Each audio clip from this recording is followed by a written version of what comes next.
right? Yeah.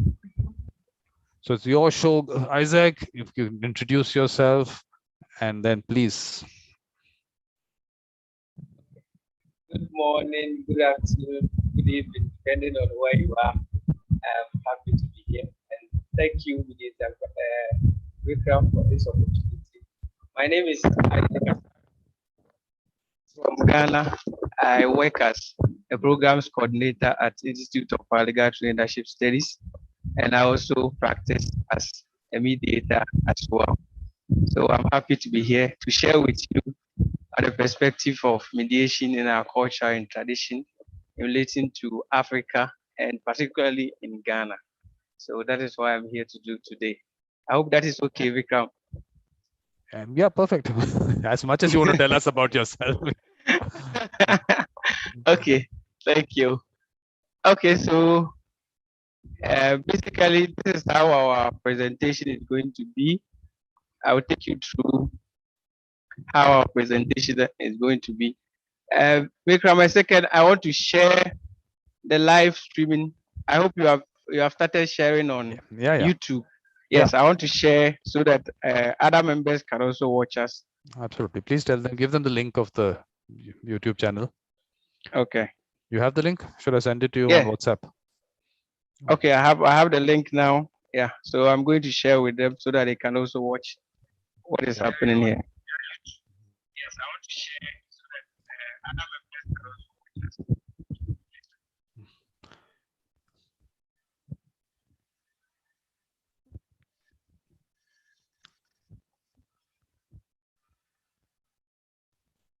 Okay, I'm done now, so we can move on.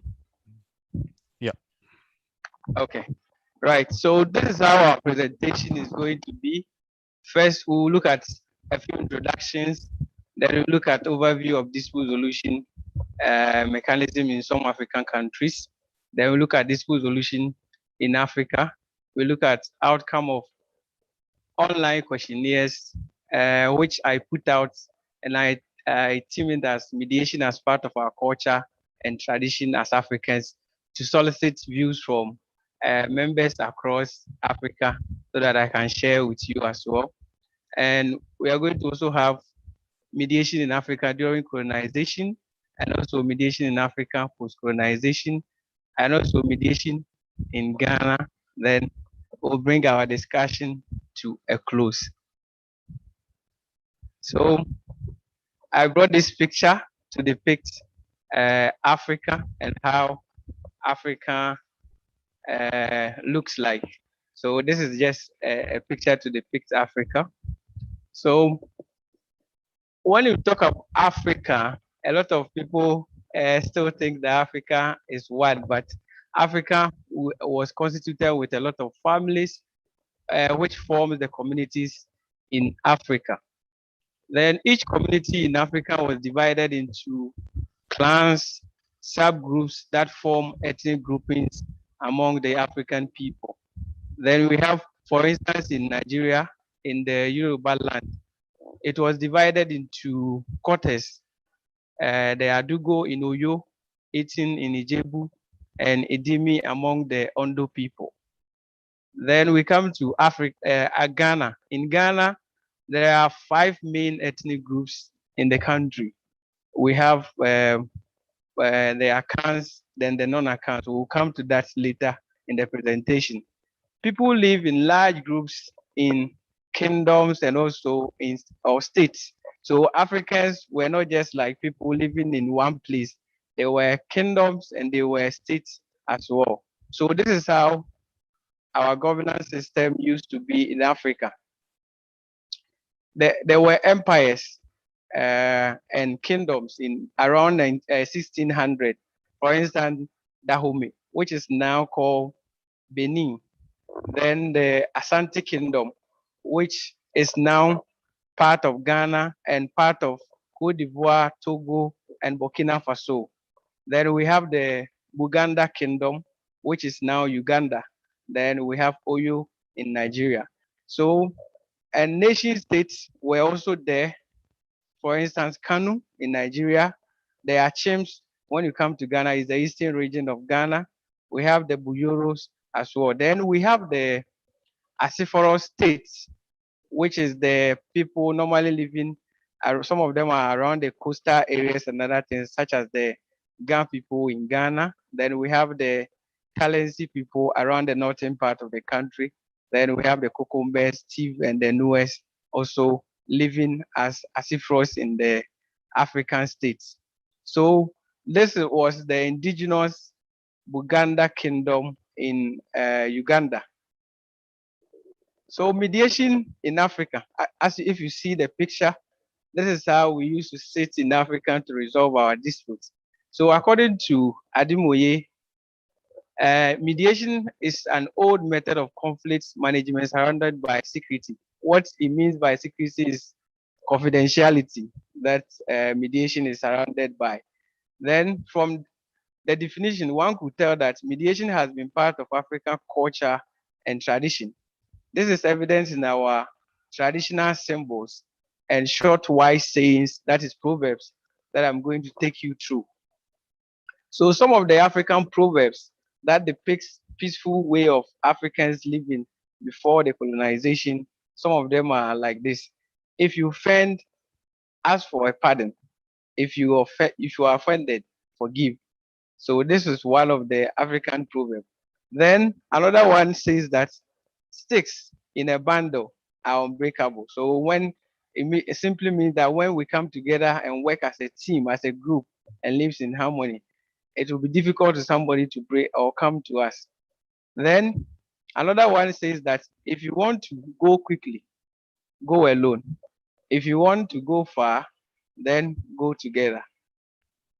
Then another one, if you are not part of the solution, you are part of the problem. So which side will you belong? Will you be part of the solution or will you be part of the problem at hand? Then another one, a quarrelsome chief does not hold a village together. If you are a chief, chiefs are people who were ruling the people in the African states or the kingdoms.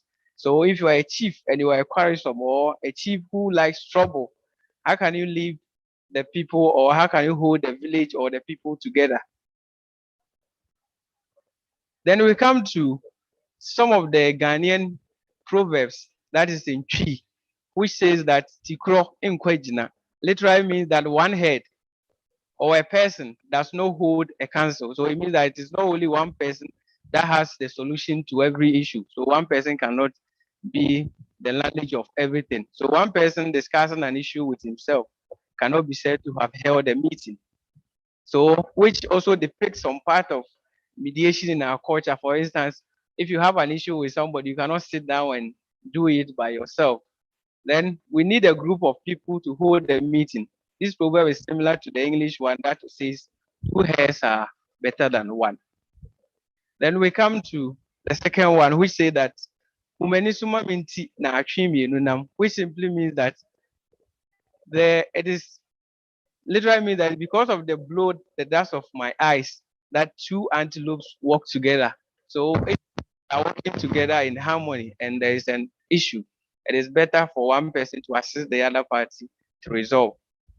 Then the third one, so literally means that this grace does not befit the child of an Akan. So if you are an Akan, it means that you have to hold yourself well so that you will not commit something which will bring disgrace to the family or yourself. Then the fourth one is Bibia ankaka papa a anka papa anyi trade. So it means that if something had not touched the dried palm front, it wouldn't have made a sound. So it means that there is always another side of an issue. So if something has not happened, that result wouldn't have happened. So it means that in every situation, there are two sides. Then we have certain symbols that also depicts a peaceful way of living in the country.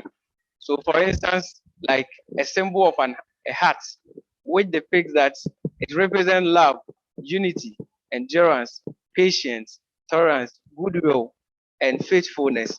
So this is one of the symbols that depicts love and unity amongst us as Ghanaians. Then we have Akumanto as well. This one is a join of hearts. So we have put several hearts, like 4 hearts together.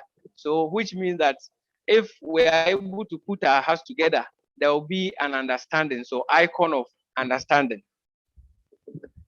Then we have this symbol, which looks like somebody biting the other person, which depicts that Obi Inka Obi, which simply means that no one should bite the other. Symbol of peace and harmony, which is part of our culture and our life.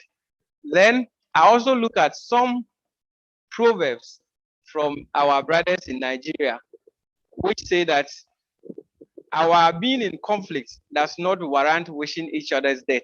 So it means that we can be in conflict, but it doesn't mean that I want to wish you in death, or I want you to die because I have an issue with you, which is all a peaceful way of living or coexisting with one person. Or that, and also recognizing that there can be conflict, but it doesn't mean I should wish your death or I should react in a violent way. Then the next one is, it is a shameful act to either adjudicate or arbitrate on a case on the basis of the statement from only one party. Why should the verdict be given when the other disputant is denied? So these are all wise sayings in Africa that depict that Africans were living in peaceful and also looking at mediation perspective in our way of life. Then we come to the next one, which say that unnecessary annoyance begets avoidable violent confrontation. Avoid every slightest violent confrontation to prevent slightest culpability. Then the next one also say that there is no permanent hostility in friendships, only that there is a limitation in affective association. The way we follow somebody, the way we love somebody, definitely we recognize that it will get to a point in time that we will not have the same affection for that person. Then we go straight into indigenous conflict resolution in Africa. Some of the indigenous conflict resolution practice in Africa. The picture you see here is one of the palaces, the old palaces in 1600 that you see. So dispute resolution was used in different forms in Africa. Examples are one, the Palaver house, which we will go into details as we move on. The Baale System, which means that the father of the house. Then the Agba, the elder. Then the clan heads and family heads. We have the chiefs. Then the Odikros, the leader of a small town. And also Jabokese, which is a big gathering, which was more with the Ashanti people, and now they call it Adekesie, which used to be the Jabokese. They normally do it getting to the end of the year. So we look at the Palaver house. This is the African Palaver house. This is the picture of the indigenous Palaver house that we were having. Then it was a place for custom of meeting where they have made it a point that from time to time, the people have to meet at the Palaver house and have a discussion. So it was a custom among them. Then also, it was a way of creating or maintaining social links, whereby the people will be able to meet, network among themselves and create social link, and also take opportunity to settle. So settle a dispute without violence. Instead of violent confrontation, why don't you use a less violent or more peaceful way to resolve our issues at the Palaver house? So participation was done either the whole community or part of the community. Then the place is normally called Palaver huts, or there can be places whereby there can be Palaver trees that you can find around so that they sit there and discuss their matters. So the practice of Palaver in Africa, we can see that in Mali. We can also see that in Liberia, that is the coastal area in Liberia, often prevalent in the Afro-Liberians. Then we come to Ghana. When we come to Ghana, Palaver House was seen at the coastal areas like the Fantis. They used to have Palaver houses. Then in Cameroon, it was Douala. That is where Palaver houses were. Then we come to, after Palaver, we come to the Baale system. The Baale system looks at the father of the house as somebody who is the older in the family and also helps to bring the family together. So the father of the house as the Baale. Then the oldest male member of the extended family. So the extended family is made up of all the nuclear family in the all the nuclear, small nuclear family to form the big external families. Then he is accorded with much respect because his wisdom, age, and experiences in life. That is why he is accorded with much respect. Then his responsibility is that he's supposed to settle disputes in the family, represent the family at the quarter council. If there is supposed to be a council within the community, the Baale will lead the family or represent the family at that particular council. So he resolve family disputes and he also represent the family. And what happened is that the Baale, my friends in Nigeria said, I think during first presentation, he said the Baale system is not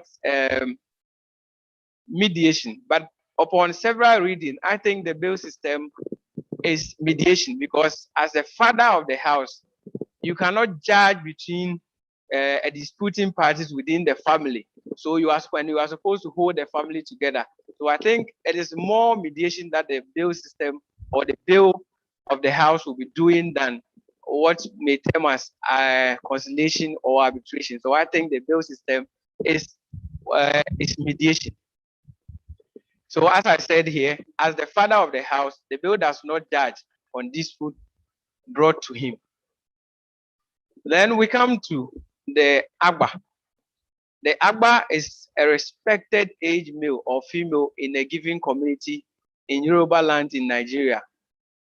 These age men and women use proverbial communication skills, such as the ones that we have seen earlier, to assist their community to resolve disputes. They have good reputation and oral tradition, experience, and a measure of objectivity as skill. But one thing about the Agba system is that they are not mediators, although they can mediate in some of the cases.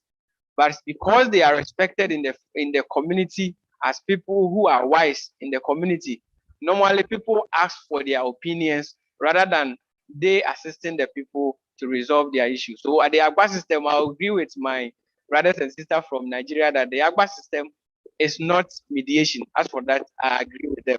So the Agba system, from several readings, I realized that it is not mediation.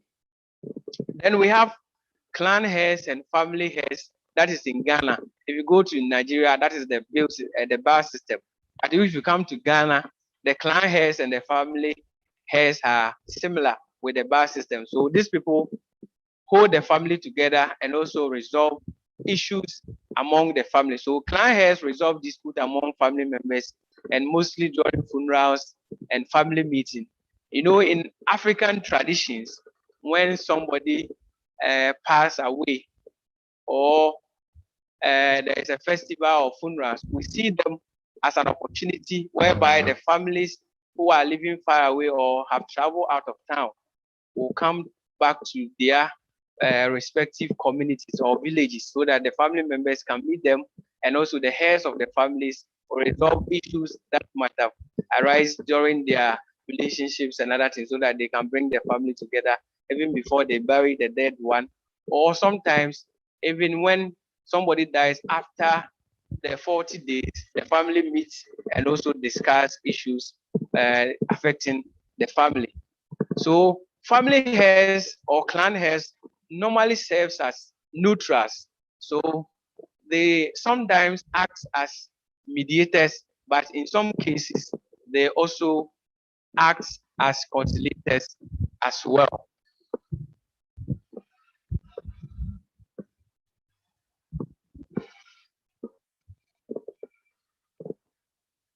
So let's move on. So the chiefs and Odikros, the chiefs are the leaders of a big town or a large area. For instance, when you look at Ghana, we look at the Ashantis, they have a chiefs. When you look at if you come to Accra, if you look at the Gans, they have a chief. But when you go to their communities, we have small chiefs that form the Odikros and other people. So the chiefs are the traditional leaders in a given kingdom or area. Then the Odikro is the leader of a small community. So the chiefs are responsible for resolution of disputes in their territory, and they also mediate disputes among the chiefs. Why am I using mediate dispute among the chiefs here? When it comes to chiefs that are having the same power levels, at that side they are all treated as equals, and people help themselves to mediate disputes among themselves. So they arbitrate or they use customary arbitration on their subjects. But when it comes to their chiefs among themselves, they mediate disputes among themselves. They don't arbitrate among themselves. So Odikros also resolve disputes in small communities and sometimes report to their area chiefs.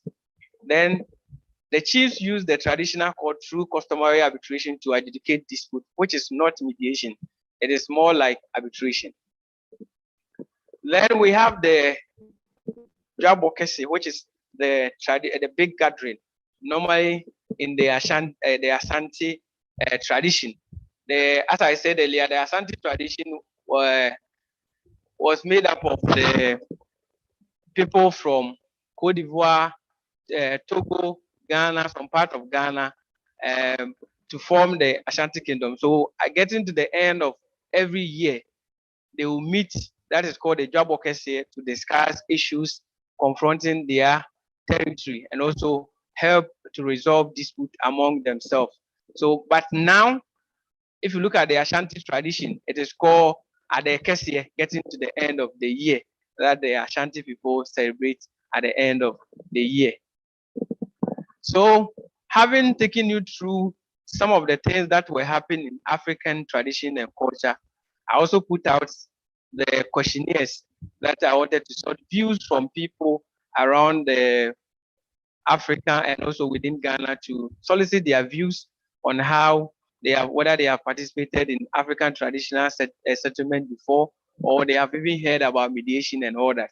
So I'm going to take you through those questionnaires and the responses that I had from them. So I sought to find the countries that they are coming from. So I had 24 responses, and 1 from Mali, 2 from Uganda, 1 from Burundi, and 20 from Ghana, making 24 responses. So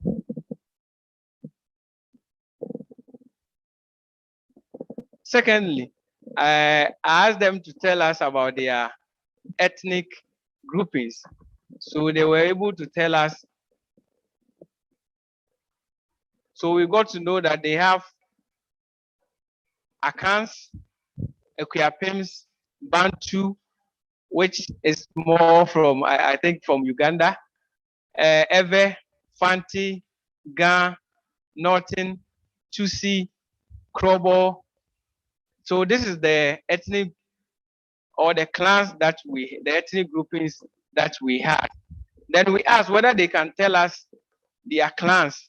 So it is interesting to know that some of them didn't know even their clans, but some of them knew their clans. So the clans that we were able to have is the Diana, Asuna, which is more, this one is more with the Asantis. The Anana, the Ashanti, the Besi, the Molondi, the Barori, then the Futa, Kabiewi, Muganda, and Sona. So this is the clans that the people responded to. Then we asked them how disputes are resolved in their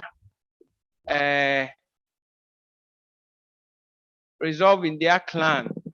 So we had this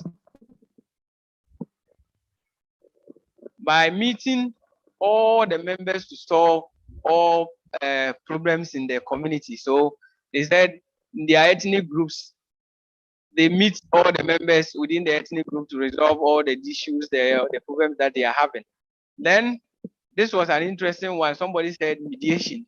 They also meet and do mediation. Somebody said arbitration. So, and someone said family elders also assist them in resolving their disputes. Somebody said through mediation at the palace. Then somebody said by holding clan meetings with elders. Then somebody also said by family heads or local elders. Then others also said through customary settlement or customary arbitration. That is how somebody also responded to. Then this was an interesting one to find. Somebody also said by wise people, which confirms the earlier discussion that we have had about the Agba system, where they look for somebody who is wise in the community to resolve their issues for them. So by wise people, so issues are resolved by wise people within their clan or ethnic group. Then we start to find out how are disputes in your community resolved. Then these are the responses that we had. 12% of them said through litigation. Then 29.2% of them said traditional settlement through the chiefs. Then 45.8% said family heads. Then 1.42% said clan heads. Then a combination of all the above also gave us 11.08%. Then we move on to ask, does your community have any dispute resolution process? We start to find out whether their community have any dispute resolution process. Then we start to find whether yes or no. 79.2% of the people said yes. Then 20.8% of the people said no. They don't know anything of that sort. Then we sought to inquire from those who said yes. If it is yes, tell us about it and how effective it is. So we had 20.8% of them saying very effective, which represent 5 of them. Then 5.8% of them, which represent 14%, said somewhat effective. Then 20.8%, which represent 5 of them, said ineffective. Then 0 of them said effective. Then we sought to find out whether they know any pre-colonial dispute resolution mechanism in their ethnic groups or clan. They should tell us about them. And this is what we had. Family health settlement, clan health settlement, chief and council of elders negotiation, traditional mediation, customary arbitration. So this is what we had, the mechanism that they know in their ethnic settings. Then we also sought to find out whether they know any cultural practices that promote peaceful settlement. There was an interesting revelation which says that fear of being punished by the gods, which is more understandable because in African tradition, we believe in the spirit beings, which is the smaller gods, we believe in them. So the fear of being punished by the god, which is also one revelation which was revealing.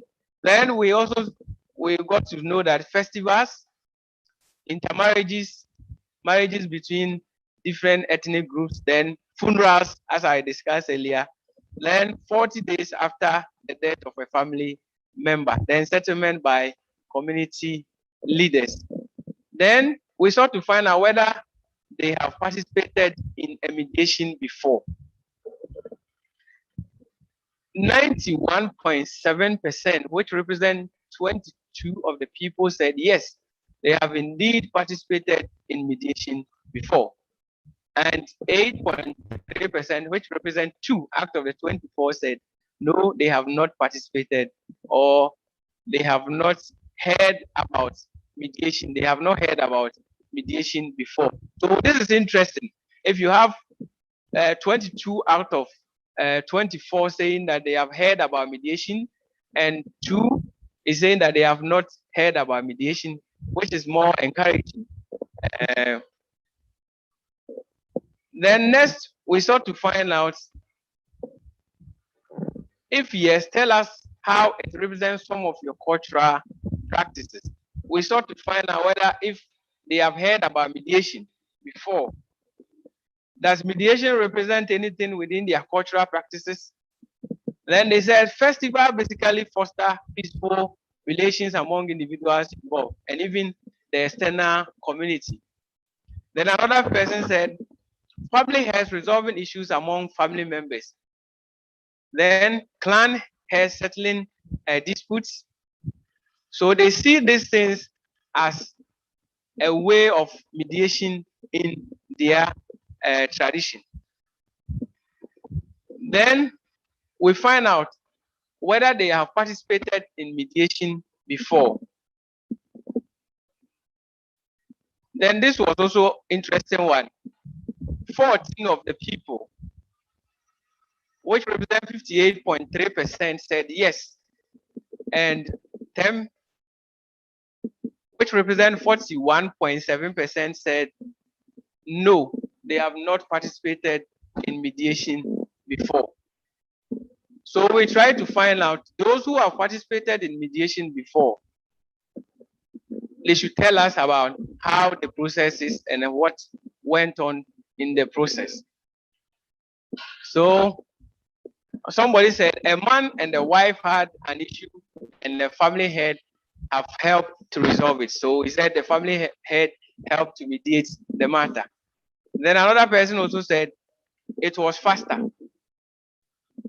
Then another person said it was an amazing process, less stressful. The parties at that time were less complex, as the process at that time were less complex, as in while settling the disputes. Then this was something that I wanted to bring to members, and also to also tell what is happening, to also review what is happening in how some people also practice mediation, which is actually not mediation. So this person said, after listening to the parties, the mediator tells them forgive each other, and they ask to embrace each other or shake hands. They are to go home and talk to each other, which was an interesting one, and I wanted to share with you. But I also see this as not mediation. Then we sought to find out whether the people have also participated in traditional settlement before. We had 14, which represent 58.3%, said yes, and 10, which represent 41.7%, also said no. Then we asked them to tell us, if yes, which traditional process did you participated in? You can select more than one. So we put certain traditional resolution there, then we asked them to select more than one.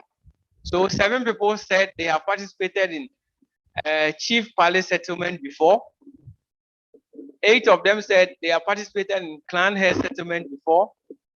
12 of them said they have participated in family head settlement before. Then 3 said senior sibling settlement. Then 4 said family settlement. Then 3 said festival settlement. Then 3 said others. So which were not part of the ones that are put in the questionnaire. Then I sought to find out whether if they can tell us how different was the process that they participated in, different from mediation. So somebody said it is different processes, but he couldn't explain how different it is. Then another person said mediation is more formal than the family head settlement. So it means that he sees mediation as more formal than the family head settlement. Then somebody said it's almost the same, except that their terms are not the same. Then this person also said the clan head uses his authority to decide on key issues. So which makes it different from mediation. Then he said in principle they are the same. Then somebody said it is a mixture, hybrid processes. Then the next one I sought to find out, can you tell us some of the peaceful settlement processes you know in your community according to clans and ethnic groupings? Then somebody said consensus building. Then somebody said the guilty person is requested to provide drinks and rounds to be slaughtered and meal prepared for the clan family to consume. This is what somebody said, which is an interesting one. Then somebody said mediation by family head. Then somebody said chief palace settlement, clan elders settled disputes. Then the next one, I found out, would you say the pre-colonial way of settling dispute is better than colonial and post-colonial?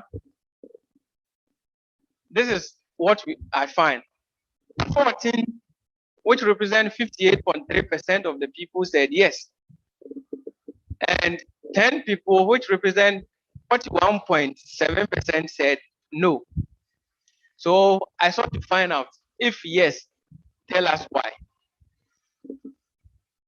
Somebody said it was quick and economical. Then somebody said the pre-colonial ways takes interest of the relationship. So it takes more of relationship building than the current way of living, which is litigation, which is more adversarial. Then somebody said no tension among parties. Then another person also said bring family and communities together. Then this was an interesting one. No jail and no winner. This is what somebody also said. Then somebody also said after the settlement, parties become families again rather than bitter enemies, which is a more interesting revelation. Then last on the questionnaire, I sought to find out, do you think mediation can restore lost family relationship and why?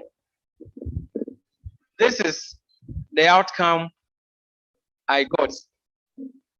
They said yes, because people privacy will be maintained, which is more of confidentiality in mediation.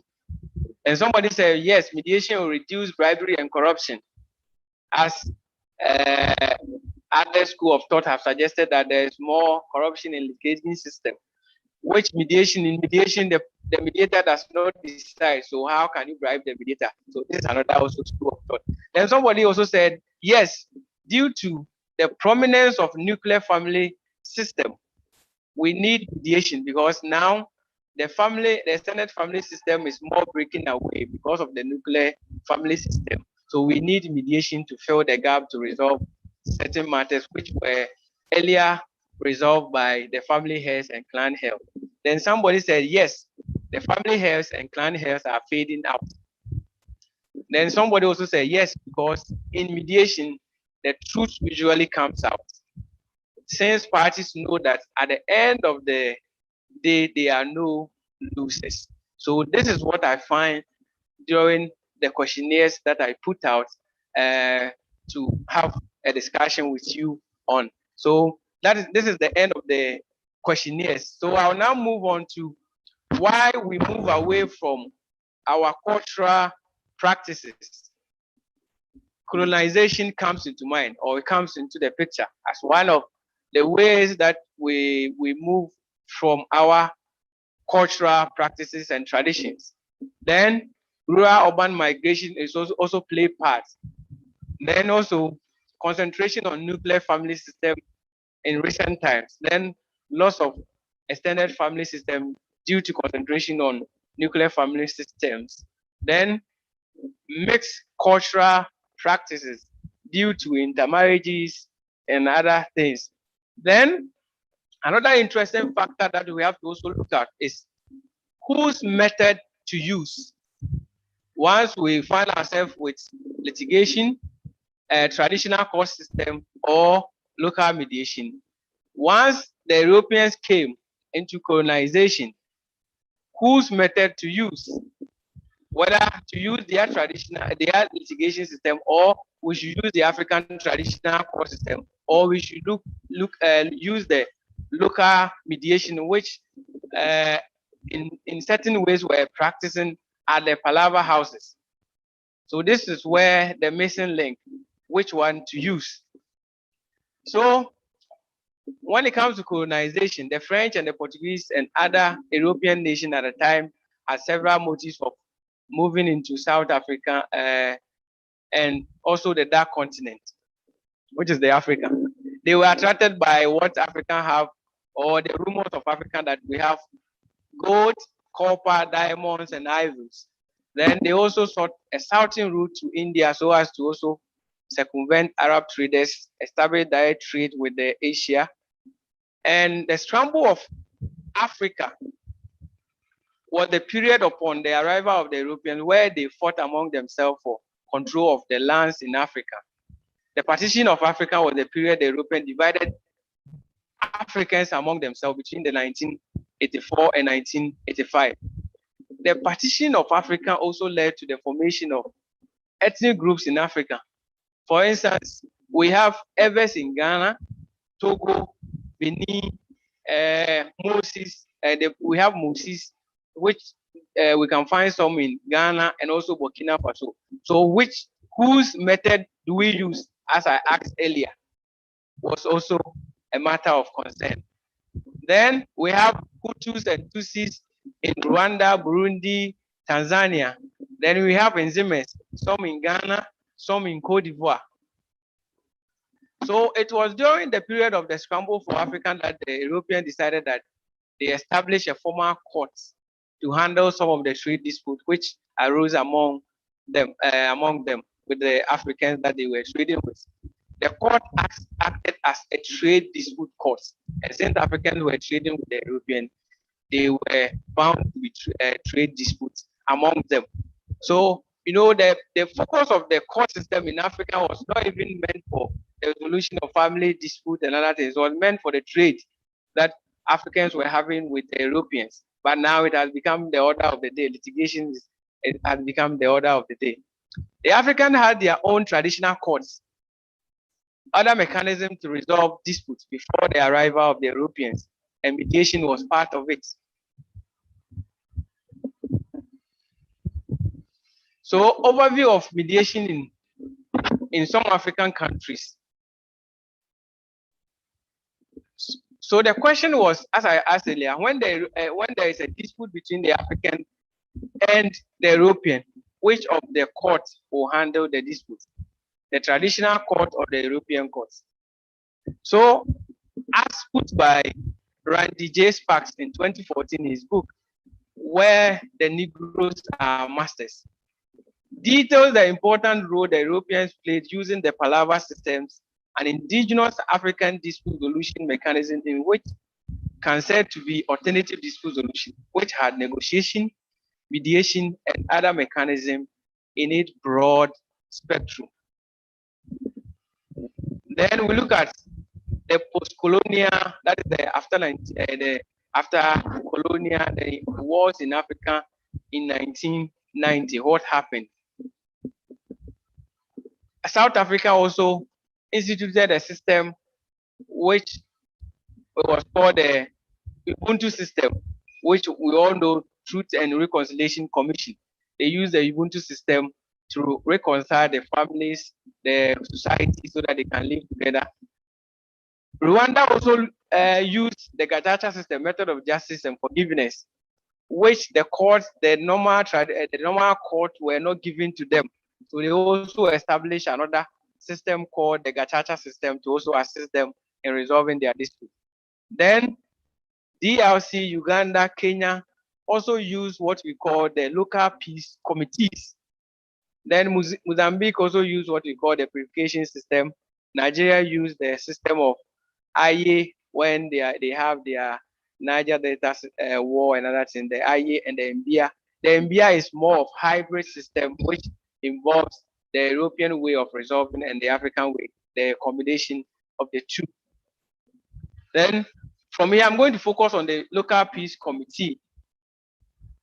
So according to Logan in 2013, local peace committee structures are formed at the local level of a town or village with the aim to encourage and facilitate joint inclusive peacemaking and peace building processes with their own context. The emphasis here is on their own context. In effect, LPCs are community-owned management or peace building mechanisms to ensure effective coexistence in the local communities.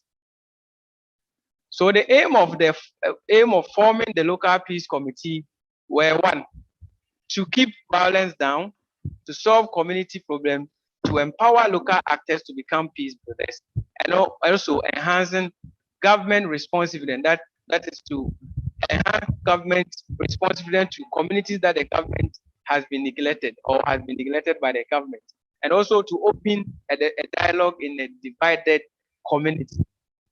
So the characteristics of the LPC, the local peace committees, if it has to be a local peace committee in some of the African countries that I'll come to, it has to be completely a new initiative by the community. LPC can also have a root in traditional structure like a council of elders. Then LPC can be part of the national infrastructure for peace with legal mandates, as it happened in some African countries that will come to. Therefore, local peace committee can be informal initiative driven by the local communities or civil society organizations. Formal with legal mandate from the government work from district to the national level. So I'm going to look at LPCs in 3 countries. So the first one is the Kenya, the Wajo Peace and Development Committee, which was established in the Wajo district of Kenya, where it started where women groups came together from the market to build peace among themselves and not allowing themselves to be used by people to destroy the community. So through that, the government recognized their efforts and also assisted them, and it became a national thing that they used to resolve disputes among people within Kenya. Then we come to the DRC, the Basa Intercommunity in the North Kivu. In the North Kivu, there were a lot of ethnic conflicts in that particular region in DRC. So they used this intercommunity groups or committee to help resolve disputes among the people within the Kivu region in DRC.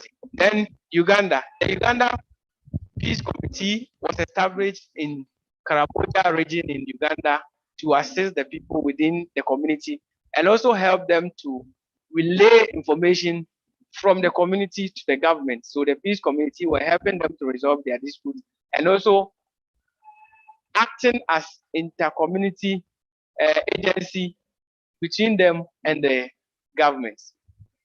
So having discussed the local peace committee and mediation in Africa, I'm now going to focus on Ghana, mediation in Ghana.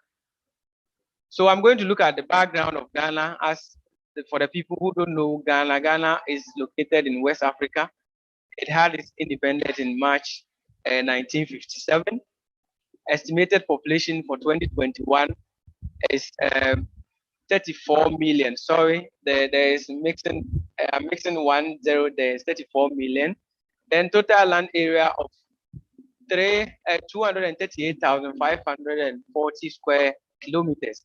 Then religious, we have a lot of Ghana is a religious state. About 70% of the population are Christians, 8.4 are traditionalists, 15.6 are Muslim, and 5.9 are the Buddhists, the Hindus, and those things, those other groupings.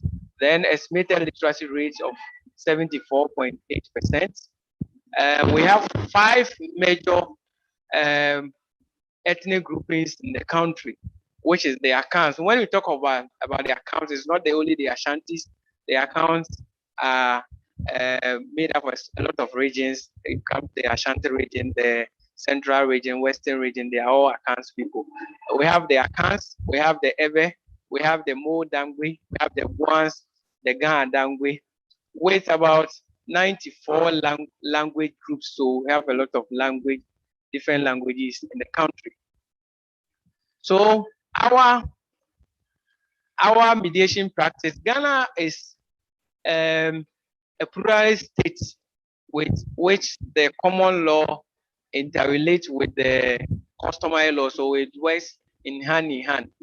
So Ghana as a pluralist state, which use pluralist law, our Supreme Court ordinance in 1876, at that time, Ghana was a Gold Coast, which has not gained independence, was still called a Gold Coast, recognized the use of the traditional system to resolve disputes. So the Supreme Court ordinance in 1876 provided for ADR in it. Then ADR was a method of justice administration before the colonial masters. So that is why when they came, they recognized it in the 1876, the Supreme Court ordinance. Then the Arbitration Act was enacted, which is the Act 38, was enacted in 1961, made provision for ADR only on arbitration and customary arbitration. Mediation was left behind at that time. They did not mention mediation in that particular act. Currently, the act that governs mediation practices, the Alternative Dispute Resolution Act 798, that's the 798. The act is divided into 4 parts, and this time it talks about arbitration, mediation, customary arbitration, and the National ADR Center, which is supposed to serve as a regulatory body for practitioners of mediation, arbitrators, and customary arbitrators in the country. There are 2 types of ADR practice in Ghana. We have the governmental practice, which looks at the government agencies using ADR to augment their services. We can talk about the Judicial Service of Ghana, which is the court system, which uses the court annex mediation. I'll talk about it later. Then we have the National Labor Commission, which serves as the mediator between the government and the employees. So the National Labor Commission uses mediation. Then we have CHRAJ, which serves as an ombudsman between the government and its workers. Then we have the GIPC Act, which provides for alternative dispute resolution to also boost investor confidence. We have the Legal Aid Commission of Ghana, which actually employs mediators to assist the vulnerable in society. Then other agencies, governmental organizations that also use mediation as well, uses ADR as well, or practice ADR. Then we come to the private practice. The private practice, we have private association. As I mentioned earlier, that there's supposed to be a national ADR center. But the missing link now is the national ADR center has not been established.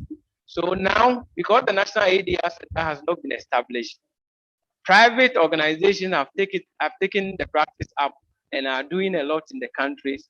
Private organizations such as the Institute of Paralegal Training and Leadership Studies, where I work, we train people to become private ADR practitioners. So upon training people, we establish what we call Ghana National Association of ADR Practitioners, which coordinates the members and also build the capacity of members as we train them and we bring them together at the association level. So we have NGOs such as Center for Citizens Empowerment that also do mediation in the country to assist the vulnerable in society on the private side. Then we have Global Mediation and Arbitration Center. We have what we call Ashaiman Mediation Center, which is one of the oldest mediation centers in the country as well. Then there are other mediation centers such as Harmony ADR Center, Yamitias ADR Center, and other private organizations and law firms that are also using ADR as part of their services as well. So from here, I'm going to move to the court annex mediation. So if you look at this, this is the Supreme Court of Ghana. It was built in 1929 by the Europeans. So if you look at it, this is the structure in Asare 1929. So I'm going to look at the court connected ADR. So development of ADR in Ghana began with the passage of the Court Acts of 1993. So although we had the 1961 Act 38, but the development of ADR with the judicial system came when they passed the Act 1991 Act with 1993 Act 459, which encourages the use of ADR in the courts. So the aim is for promotion of amicable settlements and also to reduce backlog of cases at the courts. With the use of the court collected and the use of private or private dispute solution practitioners and also institutions. So settlements that are done from private institutions are recognized by the courts as well.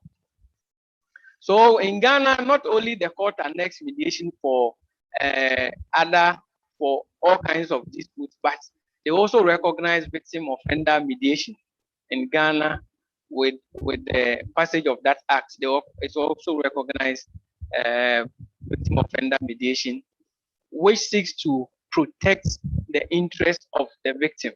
So the victim offender mediation in Ghana is to promote reconciliation, amicable settlement of less crimes, and also negotiation for settlement in criminal matter to restore the victim. That is compensation for the victim. Because in the normal circumstances, when the criminal matter is tried, when there is any compensation that the person is supposed to pay, it goes to the state. So the victim offender mediation is there to also assist the victim to also get compensation before other sanctions can be meted out to the accused person or the offender.